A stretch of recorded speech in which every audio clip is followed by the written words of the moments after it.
भगवान राम ने धनुष को भंग किया और माता सीता भगवान के गले में वरमाला डालती हैं। अति आनंद होता है। और ये जो राजा सारे आए हुए थे, राजा महाराजा देश देश से, ये राजा महाराजा कह रहे हैं कि वरमाला पड़ गया, इसका अर्थ ये नहीं है कि विवाह हो गया, अभी भी बाकी है, अभी भी खुद को आजमा सकते हैं। वरमाला पढ़ने का अर्थ नहीं कि विवाह हो गया, अभी भी चलो कुछ करते हैं। सब दो चार है वो चिल्ला रहे हैं, कह रहे हैं जनक को मार डालो, राम को कारागार में डाल दो, जो रास्ते में है सबको हटा दो, और चलो सीता का अपहरण करके लेके चलते हैं। ये सारे राजा नीति बना रहे हैं, ऐसे करना वैसे करना, धीरे धीरे टीम इकट्ठा कर रहे हैं आक्रमण करने के लिए। लक्ष्मण जी ने देखा, लक्ष्मण जी को क्रोध आया। लक्ष्मण जी ने कहा कि भैया यदि आपकी आज्ञा हो तो इन सबको देख लो। राम जी ने कहा कोई आवश्यकता नहीं है, अभी आ रहे हैं इनके बाप। कौन? परशुराम जी अभी आ रहे होंगे, चिंता मत करो, कुछ करने की जरूरत ही नहीं है। और तब तक क्या हुआ, परशुराम जी आ ही गए। और जब परशुराम जी आए तो जो राजा अभी तक मारने की तैयारी कर रहे थे, आक्रमण की तैयारी कर रहे थे, वो सब अब छिपने लगे। जिसका मुख खुला था सो खुला का खुला ही रह गया, जिसकी आंखें खुली थी सो खुली की खुली रह गई, जिसने तलवार ऊपर किया था सो तलवार ऊपर का ऊपर ही रह गया। इतने भयभीत हुए, कोई कुर्सी के पीछे छिप रहा है, कोई कहीं छिप रहा है, कोई कहीं छिप रहा है। जो पतले पतले राजा, मोटे मोटे राजाओं के पीछे यूं छिप रहे हैं, हम दिखे ना। एक ने कहा चलो चलो इनको प्रणाम किया जाए, दूसरे ने कहा प्रणाम करने जाएंगे तो जान ही ले लेंगे, प्राण ही ले लेंगे। तो दूसरे ने कहा प्रणाम करने नहीं जाओगे तो भी मारे जाओगे, प्रणाम करोगे तो भी मारे जाओगे, और नहीं प्रणाम करोगे तो भी मारे जाओगे, तो उससे अच्छा चलो प्रणाम कर ही लेते हैं। अब आगे सब रास्ते में अपने अपने पिताजी का नाम लेकर के, महाराज हम फला पिताजी के, फला राजा के बेटे हैं, आप हमारे यहाँ आए थे महाराज, तो हमने आपकी बड़ी सेवा की थी महाराज, हमें मारना मत। अब परशुराम जी हैं कि सबको हटाते हुए सभा में एकदम आगे गए और जाकर के देखा धनुष टूटा हुआ, शिव धनुष। परशुराम जी के इष्ट हैं शिव जी, और शिव धनुष टूटा देखा तो क्रोध का कहो ना। जनक जी आए, उनने वंदना किया। परशुराम जी ने जनक जी से कहा कि जनक जल्दी बता किसने यह धनुष तोड़ा है, जिसने भी ये धनुष तोड़ा होगा उसे आज मैं छोड़ूंगा नहीं। जनक जी कुछ बोले नहीं रहे हैं, कैसे बोले, धनुष तो तोड़ा है राम जी ने, और राम जी से जनक जी इतना स्नेह करते हैं, कैसे उनका नाम ले ले। यदि उनका नाम ले लिया तो अभी ये परशुराम जी उनको सुनाएंगे खरी खोटी। सो जनक जी कुछ बोल नहीं रहे हैं, हाथ जोड़ करके खड़े हैं। अब क्या बोले, धर्म संकट में पड़े हैं। राम जी ने देखा कि महाराजा जनक धर्म संकट में पड़े हुए हैं, तो राम जी स्वयं सामने आए और राम जी ने परशुराम जी से कहा महाराज जिसने भी धनुष तोड़ा होगा, इसी किसी दासों में से कोई आपका दास ही होगा, जिसने भी धनुष तोड़ा होगा। नाथ शंभु धनु भंज निहारा, वही को एक दास तुम्हारा, कोई आपका दास ही होगा। परशुराम जी ने कहा कि धनुष तोड़ने वाला मेरा दास नहीं हो सकता। सुनहु राम जे शिव धन तोरा, सहस बाहु सम सोरी तुमोरा। जिसने भी धनुष तोड़ा हो वो मेरा दास नहीं हो सकता, वो तो सहस्त्र बाहु के समान मेरा दुश्मन है। वो सामने आए, और यदि वो सामने नहीं आया अपराधी, तो यहाँ जितने राजा हैं सब मारे जाएंगे। ऐसी बड़ी बड़ी बातें करने लगे, राम जी कुछ सुनाने लगे। राम जी सामने खड़े, परशुराम जी ने कहा कि हमें तो लगता है तू ही वो अपराधी है, क्योंकि तू सामने आ गया है, चोर की दाढ़ी में तिनका, तू सामने आ गया, तू ही अपराधी है। लक्ष्मण भैया को, छोटे सरकार को ये अच्छा नहीं लगा। लक्ष्मण जी महाराज आए और लक्ष्मण जी भिड़ गए। लक्ष्मण जी ने कहा महाराज मेरे भैया मीठी मीठी बातें कर रहे हैं, तो आप इन पे बस चढ़े ही जा रहे हो। भाई ने मीठे वचन कहे तो क्रोध और बढ़ आया है, सबसे पहले यह बोल उठे इसीलिए दोषी ठहराया है। बचपन में जो धनवा तोड़ा तो कभी ना ऋषियाए इतने, इस धनवा में क्या सोना जड़ा जो स्वामी ऋषियाए इतने। महाराज बचपन में तो हमने बहुत धनुष तोड़ डाला खेल खेल में, पर किसी ने कभी इतना क्रोध नहीं किया। क्या इस धनुष में सोना जड़ा है क्या कि आपको इतना क्रोध आ रहा है, इतना बुरा लग रहा है? यदि आपको इस धनुष से इतना ही मोह है तो चलो एक काम करते, जनक जी से कह देते हैं कि कारीगर को बुला दे, कारीगर मरम्मत करके जोड़ दे और फिर कंधे पे टांग के लेके चले जाइएगा। परशुराम जी का ये पहला अनुभव था कि मेरे सामने कोई बोले। आज तक परशुराम जी के सामने कोई बोलता नहीं था।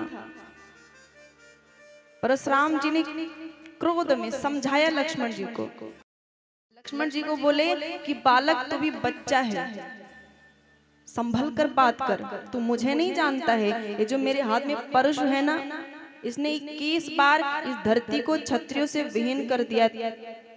बाल हत्या का पाप लग जाएगा मुझे, इसलिए तू दूर हट जा, तू बच्चा है। लक्ष्मण जी ने कहा महाराज ठीक है, तो हम बच्चे हैं तो बच्चे ही तो बचपना करते हैं, पर आपको नहीं शोभा देता जो बच्चे के मुंह लगते हैं।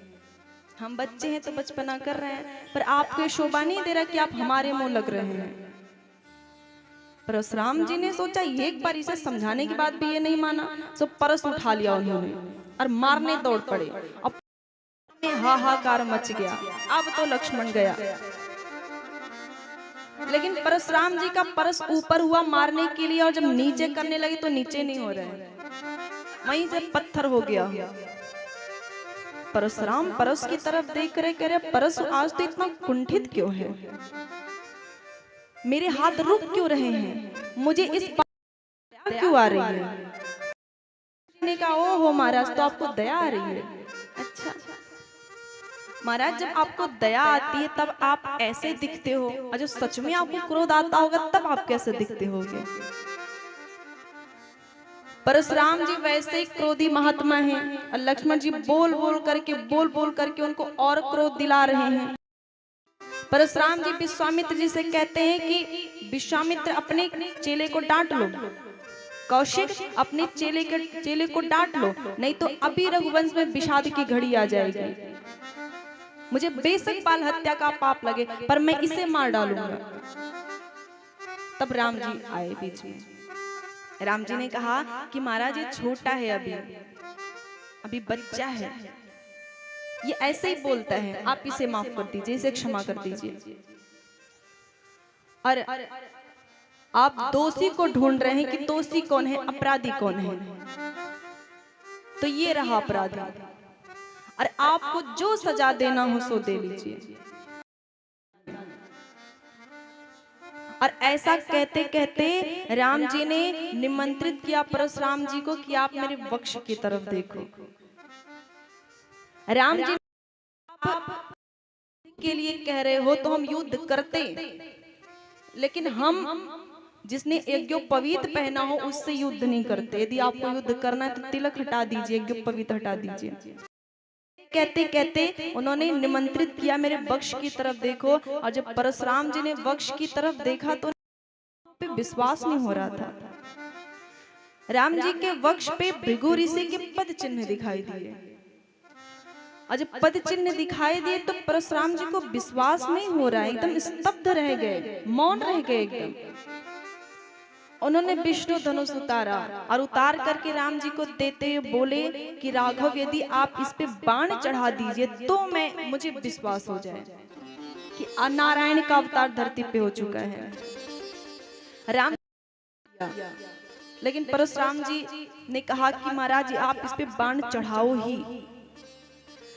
बाण धनुष को उतारा परशुराम जी ने, और जब राम जी को देने लगे तो राम जी को हाथ बढ़ा करके धनुष लेना नहीं पड़ा। देत चाप आप ही चली गयो, परशुराम मन विस्मय भयो।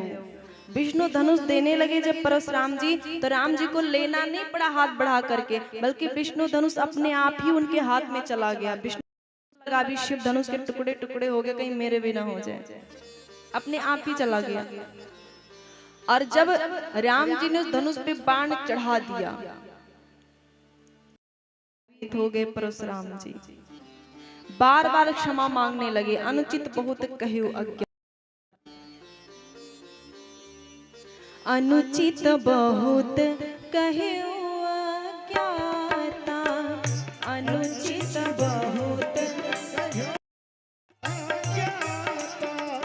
अनुचित बहुत कह्यो अज्ञाता, अनुचित बहुत कह्यो क्षमा हूँ क्षमा मंदिर दो भ्राता, क्षमा हूँ मंदिर दो भ्राता, कही जय जय जय रघुकुल के तू, जय जय रघुकुल के तू, कही जय जय जय रघुकुल के तू, भृगुपति गयो बनहि तप हेतु। बार बार क्षमा मांगने लगे, क्षमा हूँ क्षमा मंदिर दो भ्राता, मैंने अज्ञानवश कितना भला बुरा कह दिया, क्षमा के मंदिर हो, हमें क्षमा करो। और बार बार जय जय करते हुए दोनों भाइयों का परशुराम जी वन में तप करने के लिए चले गए कि राम जी ने वो धनुष पे बाण चढ़ा दिया था। अब परशुराम जी क्षमा मांग करके जा, राम जी ने कहा कि महाराज रुको। परशुराम जी ने कहा क्या कोई और गलती हो गई क्या महाराज? राम जी ने कहा कि आपने जो धनुष पे बाण चढ़वा दिया है इसका क्या करेंगे अब हम? क्षत्रियों की रीति है कि जब एक बार धनुष पे बाण चढ़ जाए तो फिर पीछे नहीं होते, फिर तर्कस में नहीं जाते, मारना ही। अब बताओ किसको मारिए बाण? परशुराम जी ने कहा कि आपको बाण मारना ही है, तीर मारना ही है, तो आप वहां मारो जहां मेरे पाप इकट्ठे हुए हैं।